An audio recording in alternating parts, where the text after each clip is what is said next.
ఇక్కడ బెండ చూడండి, నారు కింద వేశాను, మంచి హెల్దీగా పెరిగిపోతున్నాయి.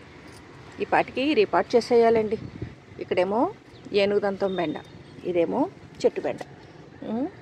నార్ల కింద వేసేసుకుంటే అండి మనకి ఆ విత్తనాలు కాపాడుకోవడం అది ఈజీ అవుతుంది. అందుకని నేను ఈ బెండ కూడా నారు కిందే వేసేసుకుంటాను.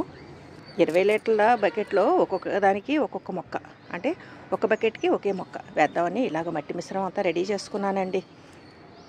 కాకపోతే వేసవకాలాన్ని మించి ఎండలండి.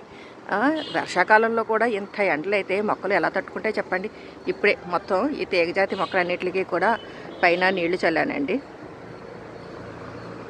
అందుకనే ఇక ఈ బెండ ఇప్పుడు నేను నాటినా కూడా అవి ఏమన్నా ఇబ్బంది పడతాయేమో అన్నట్టుగా నాటకుండా వదిలేశాను. ఒక 4 రోజుల్లో వర్షాలు వస్తాయంటున్నారండి, అప్పుడు రేపాటు చేద్దామని చెప్పేసి అనుకుంటున్నాను. అలాగా మనం ఏదన్నా సరే మొక్కలు నాటుకుంటున్నప్పుడు మరీ ఎండలు ఉన్నప్పుడు నాటుకోకుండా కొంచెం చల్లబడ్డాక నాటుకున్నాం అనుకోండి, అవి కూడా హెల్తీగా పెరుగుతాయి. అది కూడా మనం సాయంత్రం పూట నాటుకుంటే అండి మొక్కలు ఎటువంటి ఇబ్బంది లేకుండా చక్కగా బ్రతికేస్తాయి అన్నమాట.